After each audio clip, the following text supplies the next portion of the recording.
The word occurs. That's it. Okay. So the word, it says Adonai, literally my Lord. I'm reading just as it says here, the plural from Adon, that is Lord or Lordship.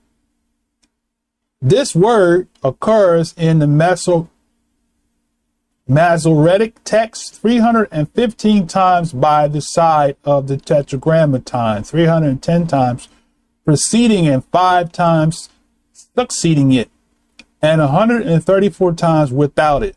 Originally an appellation of God. The word became a definite title, and when the Tetragrammaton became too holy for utterance, Adonai was substituted for it. Y'all see that? So Adonai is Lord. Adonai is a substitution. So when you say Lord, let me come back on the screen. When you say Lord, you are saying Adonai.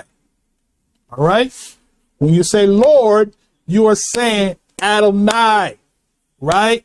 When you say Lord, you are saying Adonai. Right? Which is a substitution. That's another deity. When you substitute something, what do? You replace it with something else. This is from the Jewish Encyclopedia. This is not from the book of Kazakh. Adonai, it says, let me back up again, because they said it was too holy for utterance. Adonai was substituted for it, so that as a rule, the name written YHWH, listen, receives the points of Adonai and is read Adonai, except in cases where Adonai precedes or succeeds it in the text, when it is read Elohim. The vowel signs EOA given to the Tetragrammaton in the written text therefore indicates this pronunciation Adonai, while the form Jehovah introduced, listen. While the form Jehovah introduced by a Christian writer in 1520. So when do you have Jehovah? Brother pastor, they have a problem. Let me come back on the screen. They have a problem with us saying Yah is Jehovah. You didn't get Jehovah until 1520.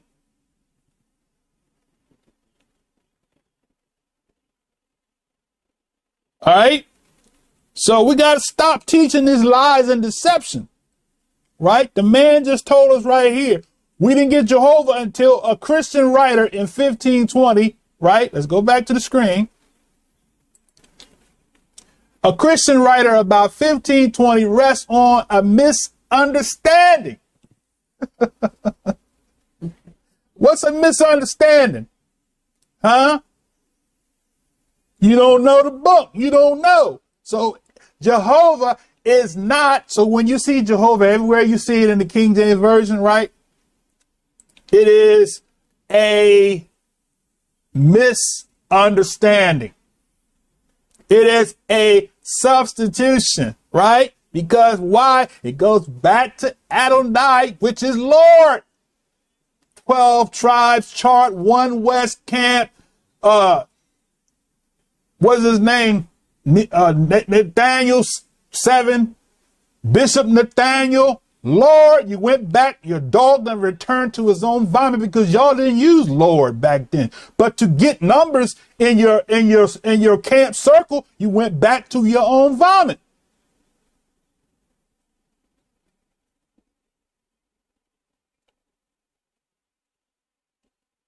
Well, brother, you just jealous of what? I'm not jealous of you. I love you. That's why I'm telling you the truth. You went back to your own vomit. Lord is a substitution, which goes back to Adonai, right? Now, let's go back to the article. All right. So he says the vowel sign A-E-O given to the tetragrammaton in the written text therefore indicated this pronunciation, right? While the form Jehovah, once again, introduced by a Christian writer about 1520, rests on a misunderstanding. The translation of YHWH by the word Lord in the King James and in other versions is due to the traditional reading of the tetragrammaton as Adonai. So when you call Lord, you're calling on Adonai, which is a substitution, which is another deity.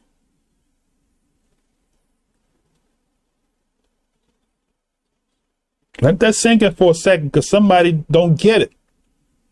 See, this is love. Love is when a person tell you the truth, right? I can lie like everybody else and follow through with that and have thousands of followers. And get people to send, because that's what they do. You go to the website, first thing you hit you with, send a contribution. Send us an offer, send us tithes, right? Right? Your tithes gonna get you thrown in the lake of fire. Lake of fire with brimstone, right? All right.